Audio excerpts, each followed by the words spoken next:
स्वामी भक्तांचे अनुभव भाग 10वा.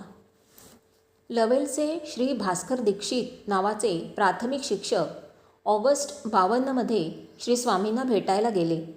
त्यांची पत्नी बरेच दिवस आजारीच होती आणि त्यांचा मुलगा चिरंजीव वसंत एकाएकी बहिरा झाला, त्यामुळे मुकाही झाला.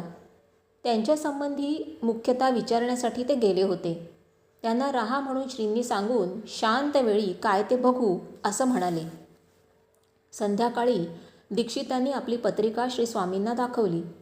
पत्रिका पाहून श्री म्हणाले, सार्वजनिक कार्याचा भार घेऊन शाळा, वाचनालय यासारख्या कामासाठी इमारती वगैरे बांधल्या, त्यावरून सार्वजनिक कार्यात तुम्हाला यश आहे.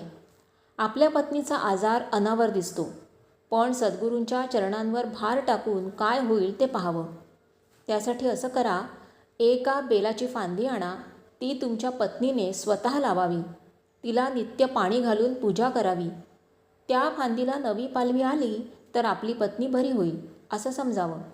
आश्चर्य वाटू देऊ नका. आजही चमत्कार वाटावे असे प्रकार घडतात. विश्वास ठेवा.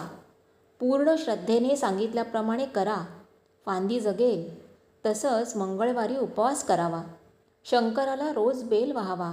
108 पोवळ्यांची माळ गळ्यात घालावी. तसंच दर मंगळवारी बैलाला थोडा गूळ द्यावा. असं सुरू झाल्यावर तुमच्या पत्नीला स्वप्नामध्ये दृष्टांत होईल. त्यामध्ये तुमच्या प्रश्नाचा खुलासा आणि उत्तर मिळेल. त्याचप्रमाणे आपल्या मुलाला पिंपळाच्या पानांच्या पत्रावळीवर जेवण करायला सांगावं. खात्रीपूर्वक स्वावलंबी होईल इतकंच आत्ता सांगतो. सांगितल्याप्रमाणे श्री दीक्षित यांच्या पत्नीने बेलाची फांदी लावली आणि इतर उपासना सुरू केली. ती फांदी जगली. तिच्या प्रकृतीत फरक पडला. त्यानंतर पत्नीला स्वप्नात दृष्टांत देऊन त्यात तिची अशी अवस्था होण्याचं कारण आणि त्याला कोण जबाबदार हेही समजलं. त्यांची बदलीसुद्धा अगोदर समजली. प्रथम कोट कामते येथे आणि त्यानंतर 2 वर्षांनी पुण्याला.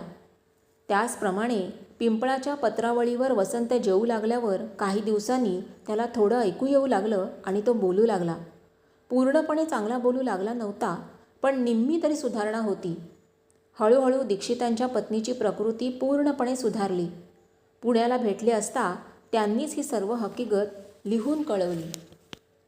श्री वामनराव हर्डीकर कोंढिये येथे राहत. त्यांच्याकडे एक घोडी होती.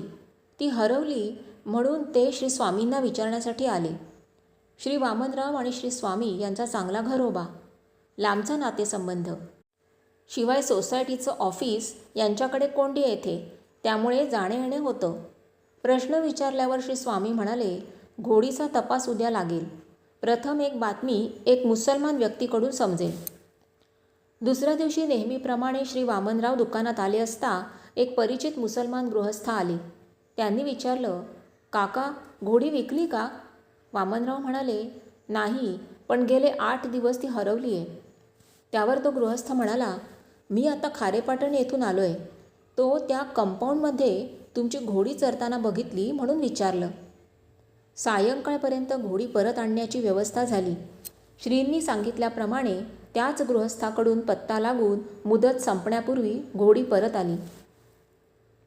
कोल्हापूरचे श्री दत्तात्रय ना जोशी आळतेकर या नावाचे एक गृहस्थ सरकारी कचेरीत टायपिस्ट म्हणून होते. त्यांना श्री स्वामींची माहिती श्री सखारामपंत देवधर यांच्याकडून समजली होती. तेव्हापासून ते भेटीची इच्छा धरून होते. पुढे त्यांची बदली बडती व रत्नागिरी येथेच झाली. त्यांचे अधिकारी फार तापट होते. जोशी यांना तर फारच त्रास होऊ लागला. त्रास इतका वाढला की जोशी शेवटी कंटाळले. इतके की असंच चालू राहिलं तर नोकरी सोडून जायची त्यांची तयारी होती. त्याचवेळी म्हणजे मार्च 1955मध्ये स्वामी रत्नागिरीला आले होते. ती माहिती श्री जोशी यांना समजली. ते दर्शनासाठी आले. आपली सर्व परिस्थिती सांगून यातून सोडवा म्हणून विनंती केली. श्री स्वामी म्हणाले, उद्या संध्याकाळी येऊन काय काय आणि कसं घडतं ते येऊन सांग.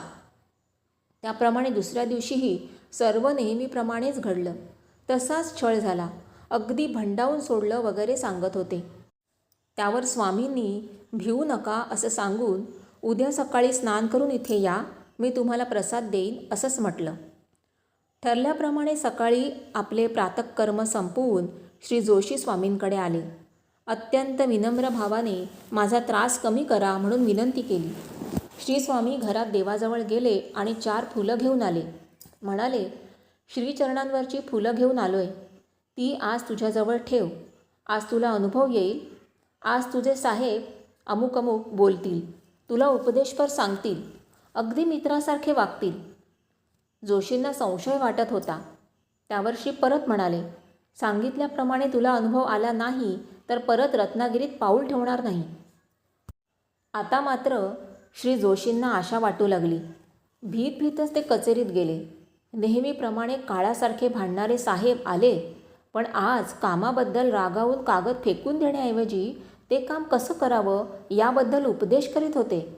मार्गदर्शनपर सूचना देऊन मित्राप्रमाणे वागवीत होते. हे सर्व पाहून जोशी आश्चर्यचकित झाले. वाघासारखे नेहमी गुरगुरत येणारे साहेब आज गरीब मांजर झालेलं पाहून श्रींची थोरवी आणि कर्तृत्व त्यांच्या लक्षात आलं. संध्याकाळी येऊन सर्व हकीकत सांगितली आणि ही फुलं मी मजपाशी कायम ठेवतो म्हणाले. त्यावर श्रींनी फुलं परत आणून द्यायला सांगितलं आणि यापुढे ही फुलं जवळ नसली तरीही आता तुला त्रास होणार नाही म्हणून आश्वासन दिलं. ही सर्वच कथा श्री गुरुचरित्रातील सायनदेवाच्या कथेप्रमाणे होती. म्हणून आम्ही तेव्हापासून श्री जोशी यांना सायनदेव जोशी असं म्हणू लागलो. श्री जोशींना पुढे नोकरीत त्रास झाला नाही. त्यांच्या इतरही अनेक प्रश्नांत श्रींनी वेळोवेळी मार्गदर्शन केलं. आजही श्री जोशी श्रींचे भक्त आहेत.